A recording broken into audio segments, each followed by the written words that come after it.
Bienvenidos, fans of the hottest entertainment on the planet. I mean, Fuego here, and doing another Rapido Fuego review, which is what I like to call my little out-of-theater stuff for the, I guess, surprise, like, moderate hit from back in 2020 during the pandemic. It was delayed many times, was supposed to be coming out much earlier than its December 2020 release, and that being Greenland, and they decided to do a sequel, Greenland Migration.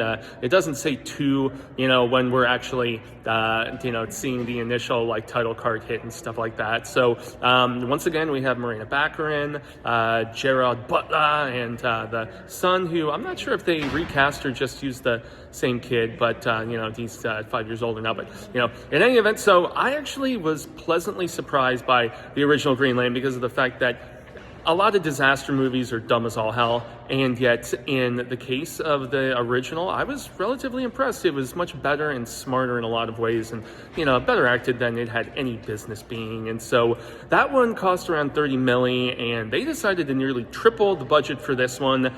And you can honestly tell, I mean, it is just as well acted. Maybe even, I think I might have even liked this one better.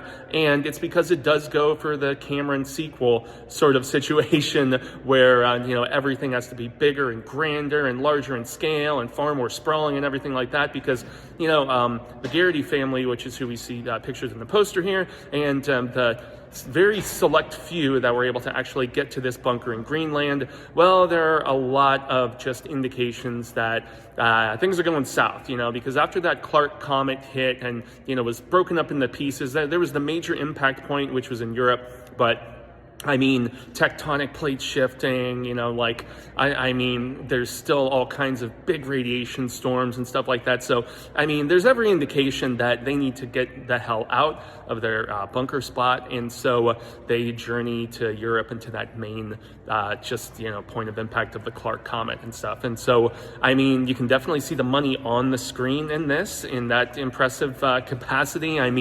Because you're going all through these various areas of Europe, but you have to go across the ocean to actually get there. I could feel, as I mentioned a moment ago, just the sprawling scale of this film in comparison.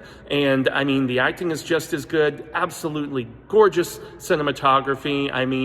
Baccarin and Gerard are both, great. I think maybe even a little bit better than in this one. But this one is very much so for those who survived and were in areas that weren't as brutalized and, not as much radiation, easier to, but this is the aftermath and them fighting over resources. And it shows, how much more crazy humanity can be, but also the kindness and compassion. So see it in a theater.